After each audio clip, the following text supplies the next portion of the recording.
Alors, regardez, on va commencer en regardant les unes de la presse régionale. On en a choisi 3. On va les regarder ensemble. D'abord, la une du bien public. Ce sont les agriculteurs qui déversent leur colère. Ils étaient environ 200 à Dijon, venus de toute la Côte d'Or. Ils ont déversé 44 bennes remplies de pneus, de foin, de fumier dans les rues de la ville. La deuxième une, c'est celle du Journal du Centre. Ce que Mazan peut changer. Rapport entre les hommes et les femmes. Protection des victimes. Comment le procès des viols de Mazan pourrait modifier notre société. Et puis, la troisième une, c'est celle de Ouest France, Jeux Olympiques de Paris, des finances dans le vert. C'est la bonne nouvelle budgétaire d'hier. Le comité d'organisation des Jeux visait l'équilibre budgétaire. Paris réussi. Bonne surprise pour Tony Estanguet. Malgré les surcoûts, le budget sera excédentaire d'au moins 26,8 millions. Quelle une choisissez-vous? Je prends la une du bien public. Sur les agriculteurs? Parce que les agriculteurs sont quand même aujourd'hui dans une situation très, très compliquée. Ils font partie des victimes de la censure. Et donc, quand j'entends les gens de LFI qui veulent aujourd'hui changer, enfin modifier la fameuse loi d'urgence, ils sont un peu des pompiers pyromanes en fait. Parce qu'en censurant, c'est eux qui ont provoqué cette situation. Et ils voudraient, dans une loi d'urgence, qui est une loi très technique, refaire de la politique et refaire le budget. Donc si on veut changer le barème de l'impôt sur le revenu, alors il faut aussi remettre les mesures pour les agriculteurs et pourquoi pas l'utilisation des tickets restaurants pour aller dans les grandes surfaces, etc., etc. Il faut être responsable en politique. Ils ont fait la censure, ils l'ont voulu, c'est eux qui sont à l'origine. Maintenant, il faut qu'ils en assument politiquement les conséquences. Quant au Conseil constitutionnel, je ne sais pas ce qu'il dirait. Mais pour vous, ça veut dire qu'elle ne doit pas être amendée parce qu'il y a un débat. Est-ce que les parlementaires amendent cette loi et derrière, pas de saisine du Conseil constitutionnel, ce qui fait que le texte passerait? Pour vous, il ne faut pas faire ça? Écoutez, il faut savoir si on est dans la Ve République, si on est dans la Constitution, si on est dans les règles ou si on fait de la politique.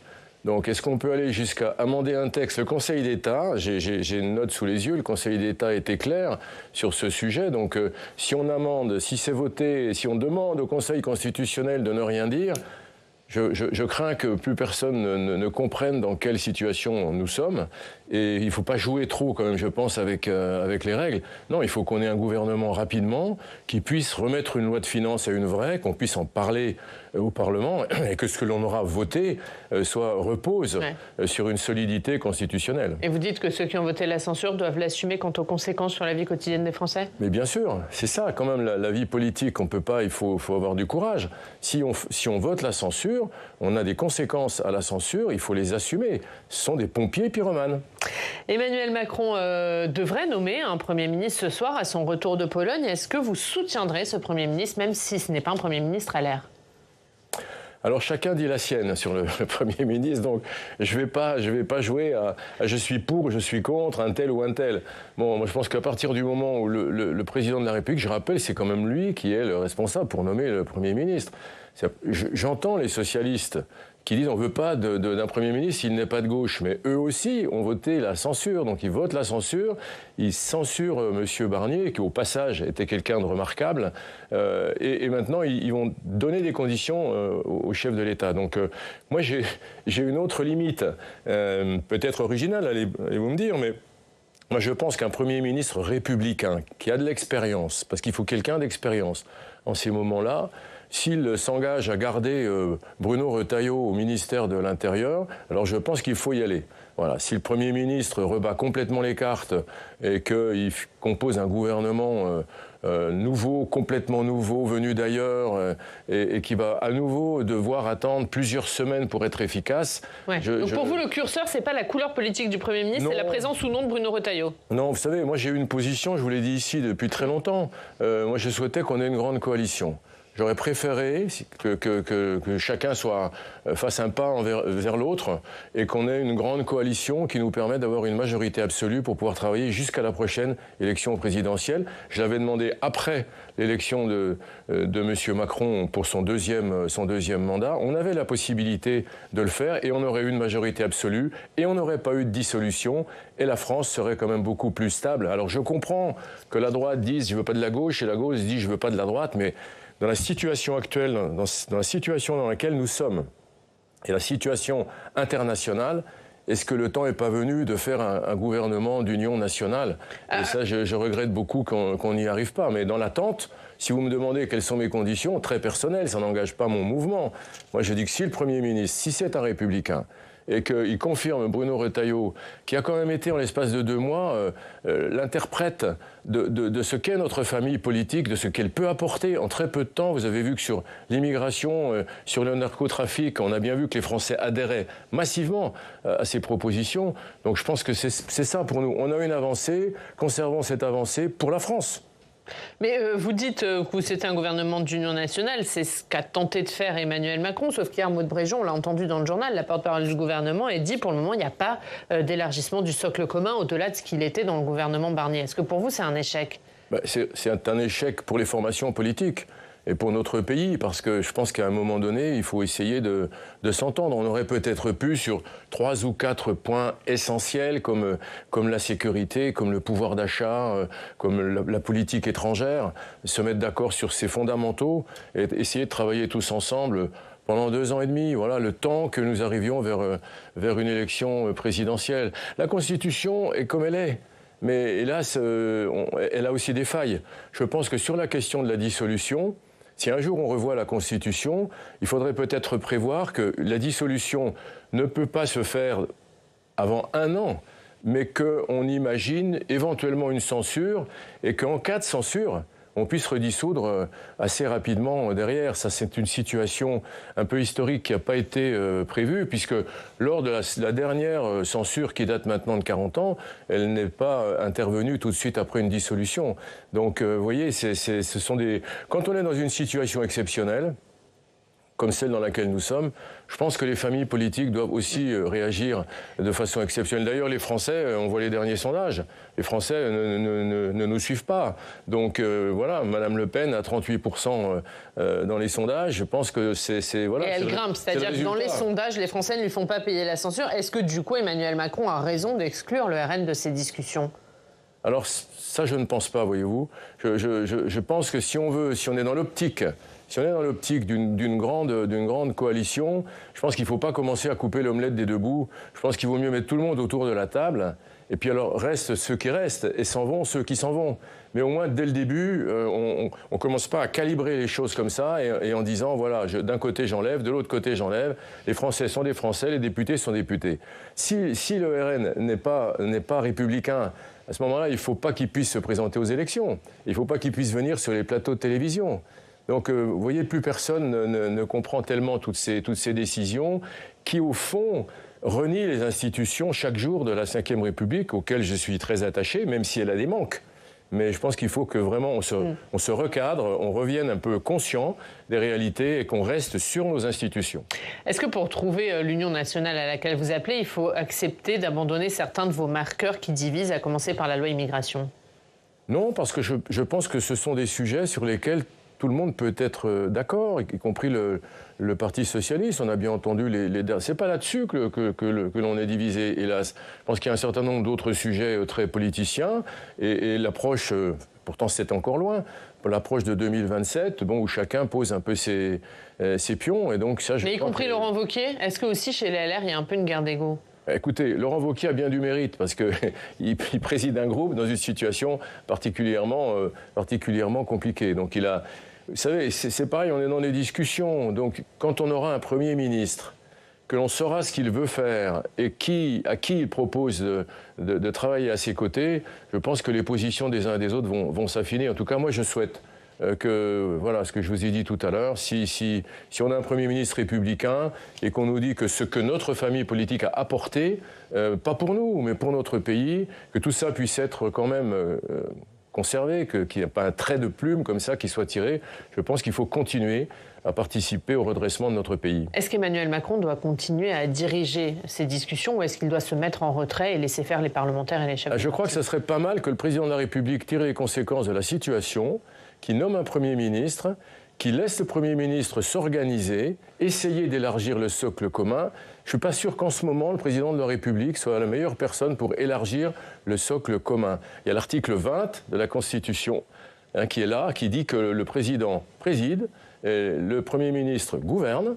Et donc, dans un moment où le président a été très largement minoritaire, 2 élections, il devrait continuer à faire ce qu'il a fait quand M. Barnier était là. Alors, bien sûr, Michel Barnier a été censuré, mais je pense que c'est vraiment le rôle du Premier ministre d'essayer d'élargir le socle, de proposer un certain nombre de directions politiques et de proposer aussi ses ministres au président. C'est vraiment le respect de la Constitution. Est-ce que, s'il y a un débat aussi, est-ce qu'il faut qu'il y ait un accord, pas de 49.3, contre pas de motion de censure?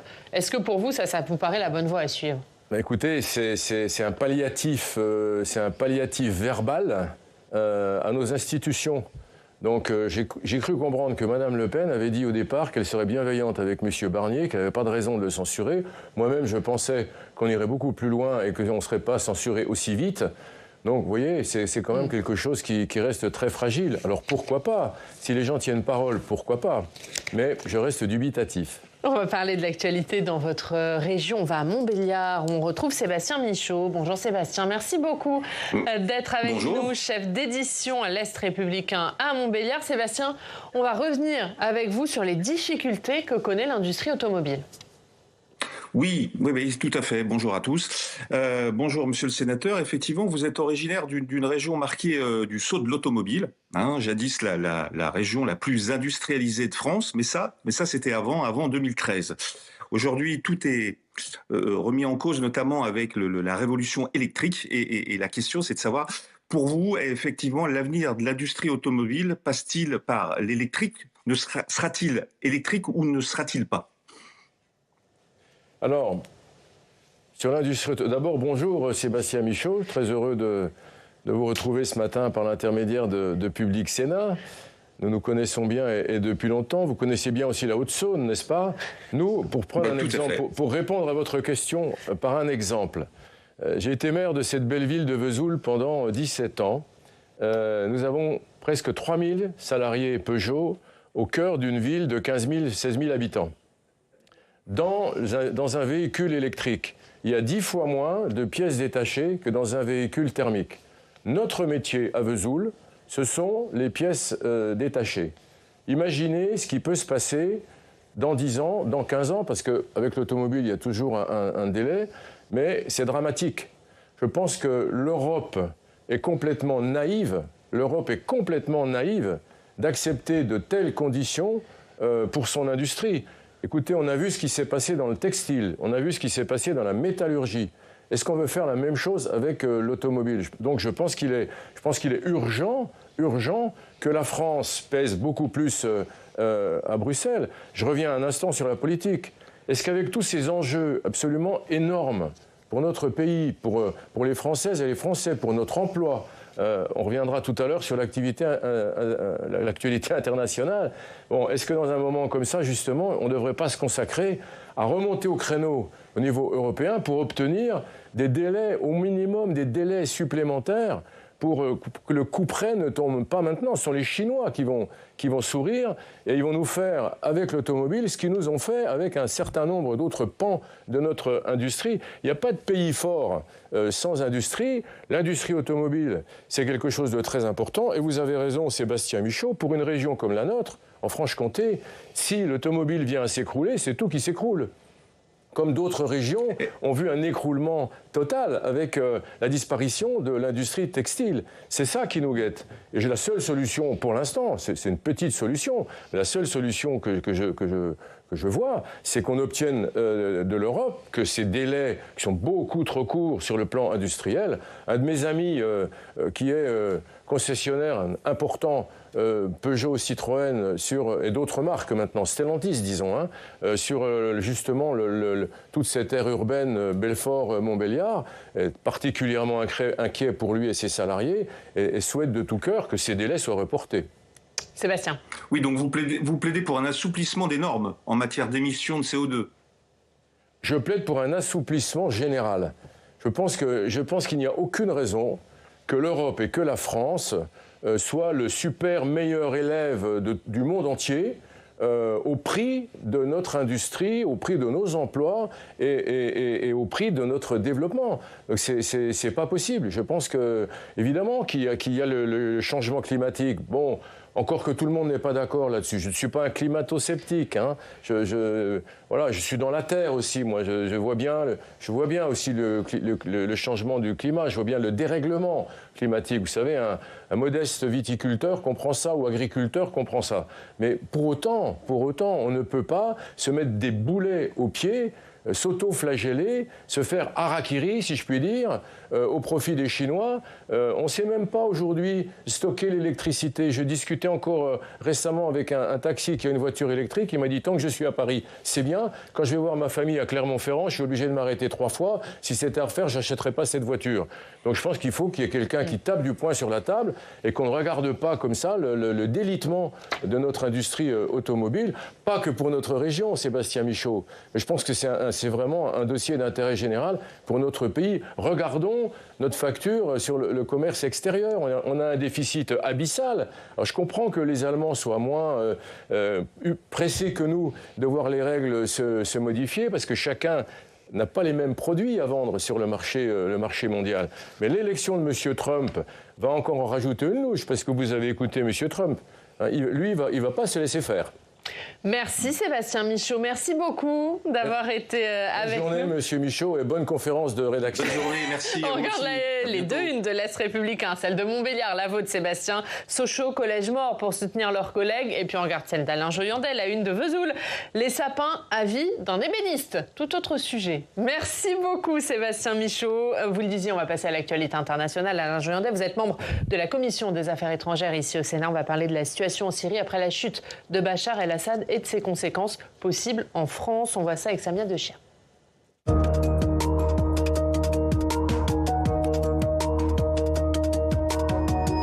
Bonjour Samia. Bonjour Oriane, bonjour Alain Joyandet, pardon, j'arrive pas à dire votre nom ce matin. C'est normal, c'est la fin de la semaine. Alors, avec la chute du régime de Bachar el-Assad, Samia, en Syrie se pose la question du retour des réfugiés. Oui, dès lundi, Bruno Retailleau, ministre démissionnaire de l'Intérieur, annonce que le gouvernement français travaille à une suspension des demandes d'asile en cours pour les Syriens. Sauf qu'en fait, ce n'est pas seulement à lui de prendre cette décision, mais aussi à l'OFPRA, l'Office français pour la protection des réfugiés et apatrides. C'est en fait l'organisme qui va traiter toutes les demandes d'asile en France, qui décide de les accorder ou non, qui est quand même sous tutelle du ministère de l'Intérieur. En tout cas, sa position à l'OFPRA, elle est plus nuancée que celle de Bruno Retailleau.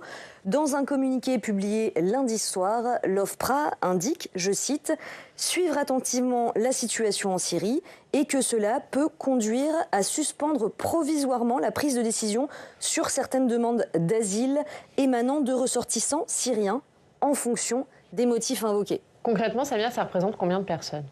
Alors en France, il y a environ 700 demandes d'asile de Syriens qui sont actuellement en cours selon l'OFPRA. L'OFPRA qui refuse donc pour l'instant de se précipiter. Certains de nos voisins, eux, ont déjà franchi le pas. C'est le cas de l'Allemagne qui a ouvert le bal. Elle a été suivie par la suite par l'Autriche, par la Suède, la Norvège ou encore l'Italie. Tous ces pays ont déjà décidé de geler les demandes d'asile pour les Syriens. En France, on l'a compris, la question se pose. L'extrême droite appelle à suivre l'exemple allemand. Au sein du gouvernement démissionnaire, en revanche, tout le monde n'est pas d'accord. Sophie Primas, ministre du Commerce extérieur, n'est pas sur la même ligne que Bruno Retailleau. Regardez. C'est une véritable question. Moi, je trouve qu'il ne faut pas se précipiter. Il faut avoir des contacts avec les nouveaux dirigeants. Il faut regarder comment on peut mettre en place un nouveau gouvernement, comment on va protéger les minorités. Moi, je pense qu'il faut être un tout petit peu prudent et regarder comment tout cela se passe dans les prochains jours, les prochaines semaines. Est-ce que vous êtes d'accord, Alain Joyandet, avec Sophie Primas, ou est-ce que vous êtes plutôt sur la ligne de Bruno Retailleau sur cette question du retour des réfugiés syriens dans leur pays ? Donc comme ça, dès le matin, très tôt, vous me demandez d'arbitrer entre deux amis, quoi, entre M. Retailleau et Madame Primas. Bon, j'espère que Sophie m'en voudra pas, mais je pense que la ligne Retailleau est sans doute, pour l'instant en tout cas, celle qu'il faut avoir, parce qu'on ne sait pas, en fait, ce qui se passe entre ceux qui étaient au pouvoir et ceux qui arrivent. Il faut quand même regarder le pédigré de ceux qui arrivent. Donc je pense qu'il faut éviter d'applaudir à ce qui se passe en Syrie. Il faut être un tout petit peu plus prudent. Il faut se laisser à peine de temps au temps. Je ne sais pas ce qui va se passer. Écoutez, on a des exemples. Hein. C'est la passe de Troie. On a vu ce qui s'est passé en Irak. On a vu ce qui s'est passé en Libye. Et maintenant, la Syrie. La Syrie est un très grand pays. mais multiculturelle, j'allais dire. Hein. Donc, en tout cas, multiconfessionnelle. Prenons le bon terme. Donc, on ne sait pas exactement ce qui va se passer. On a vu les talibans revenir. Et on a vu le voile revenir dans les rues de Kaboul. Donc je pense qu'il faut être prudent. Et dans cette période, sur la ligne Sophie Primas. Je serai plutôt sur la ligne Retailleau. Je vois d'ailleurs que le ministre de l'Intérieur continue à travailler. Ça nous ramène à notre échange de début d'émission. Et je souhaite vraiment qu'il puisse rester au ministère de l'Intérieur. Mais ce que dit Sophie Primas, c'est justement un appel à la prudence et d'attendre de voir ce qui va advenir de la Syrie avant de prendre la décision de geler justement les demandes d'asile pour les Syriens. Pour moi, la prudence en termes d'accueil, c'est plutôt la ligne Retailleau, voyez-vous. Je pense que la ligne très ouverte, qui consiste à se réjouir de ce qui se passe très vite en Syrie, je pense que c'est cette ligne-là qui n'est pas la ligne prudente. Donc je pense que la ligne prudente, c'est de dire « oulala, on ne sait pas exactement ce qui va se passer, donc en attendant, on revoit les conditions de l'accueil ». La prudence dont elle parle et qui est partagée par un certain nombre de personnes, c'est plutôt de dire « attention, ne renvoyons pas dans leur pays des gens dont on ne sait pas ce qu'ils vont devenir, puisqu'on ne sait pas ce que ce régime leur réserve ». Oui, je ne parle pas de renvoyer les gens dans leur pays, je parle surtout il va y avoir des mouvements dans les deux sens. Je serais tenté de dire que la Turquie, qui est même un très grand pays, qui est un peu au centre de tout là-bas, la Turquie qui a tout fait pour soutenir les événements actuels, qui va sans doute voir près de 2 ou 3 millions de réfugiés qui sont chez elle repartir chez eux en Syrie, devrait être le lieu tampon quelque part. Si certains reviennent chez eux, que d'autres repartent de chez eux, je pense que c'est la Turquie qui devrait servir un petit peu de tampon et que ce ne soit pas encore nous qui devions assumer tout ça. Mais encore une fois, soyons très prudents par rapport à ce qui se passe en Syrie. Un élément est positif pour moi, c'est que l'ancien Premier ministre a pu s'exprimer et un nouveau Premier ministre a été nommé. Donc ça va plutôt pour moi dans la bonne direction. Mais ça ne suffit pas à me rassurer complètement. On a vu dans d'autres pays au bout de 6 mois ce qui s'est passé, voire plus vite que ça. Donc je pense que dans 2 ou 3 mois, on va voir s'il y a un petit peu de démocratie qui revient en Syrie ou si on est à nouveau dans un régime très serré, très autoritaire. Et Samia, certains pays veulent même aller plus loin et retirer l'asile aux Syriens qui l'ont déjà obtenu. Oui, c'est ce que propose l'extrême droite allemande et puis l'Autriche aussi, l'Autriche qui prévoit un programme de retour forcé avec des expulsions vers la Syrie de personnes qui ont déjà le statut de réfugié. Alors, est-ce que c'est possible, au regard du droit international, de retirer à quelqu'un le statut de réfugié ? Théoriquement, oui, c'est possible, Lauriane. C'est même prévu par la Convention de Genève à travers une clause de cessation si les circonstances qui ont conduit à l'octroi de la protection ont cessé d'exister. Alors en France, ça concerne potentiellement 45 000 Syriens qui ont déjà obtenu le statut de réfugié. Sur le papier, on pourrait donc leur retirer ce statut de réfugié. On peut le retirer à quelqu'un si il est intervenu un changement fondamental d'un régime politique du pays d'origine et notamment lorsque ce changement aboutit à la démocratie. Voilà ce que dit la Convention de Genève. Alors maintenant, ce n'est pas parce que c'est possible que c'est forcément souhaitable. Vous le disiez à l'instant, un régime dictatorial est tombé, mais on ne sait pas encore ce que feront les islamistes du groupe Hayat Tahrir al-Sham, qui ont pris le pouvoir. Est-ce que ça vous choque, vous, Alain Joyandet, qu'on puisse envisager de retirer l'asile à quelqu'un qui l'a déjà obtenu ? Alors, effectivement, je n'irai pas jusque-là. Je ne retirerai pas l'asile à quelqu'un qui l'a. J'attendrai de voir un peu ce qui va se passer. Ce n'est pas ce que veut faire Bruno Retailleau. Je n'ai pas compris ça, en tout cas. Mais il faut rester, en tout cas, très prudent par rapport aux conséquences. Parce que vous avez parlé de régime dictatorial. Pour l'instant, on n'a pas le sentiment que c'est ce qui va se passer avec les nouveaux. Bon, mais je souhaite qu'on ait un délai de réflexion avant vraiment de constater ce qui va se passer en Syrie. Mais en tout cas, dans un premier temps, c'est sûr que lorsqu'un tyran tombe, on ne peut que s'en réjouir. Toute la question, c'est qu'est-ce qui se passe après lui. Donc voilà, je pense que c'est pour ça qu'il faut être prudent. Mais la France, c'est clair, la France doit rester la France. Hein. C'est le pays des Lumières, c'est le pays de l'accueil. Mais là aussi, on a été un peu naïf. Qu'on accueille les gens qui sont vraiment des gens qui ne peuvent pas rester dans leur pays parce qu'on est dans des régimes véritablement dictatoriaux, que ceux qui sont en danger viennent en France, oui, qu'on les accueille, oui, mais la France, quelqu'un avant moi, bien avant moi, disait la France ne peut pas accueillir toute la misère du monde. Et le droit d'asile, oui, mais le vrai droit d'asile, ceux qui ont vraiment droit à l'asile, et que le droit d'asile ne soit pas dévoyé. Notre pays ne peut pas, dans la situation dans laquelle il est aujourd'hui, il ne peut pas accueillir tout le monde pour bien s'en occuper. Et la Turquie doit jouer son rôle. Merci Samia. Merci. À tout à l'heure. À tout à l'heure, on parlera de la loi spéciale sur le budget. Exactement, et de l'audition hier au Sénat des ministres. Merci Alain Jorianda, merci beaucoup d'avoir été notre invité pendant cette première demi-heure. Dans 20 minutes, bonne journée à vous. Dans 20 minutes, dans le Club des Territoires, notre débat politique. Emmanuel Macron devrait nommer un Premier ministre ce soir. Peut-il trouver la personne qui ne sera pas censurée? Débat à suivre, et on en parle tout de suite avec notre invité, le président du groupe LR au Sénat, Mathieu Darnaud, nous rejoint.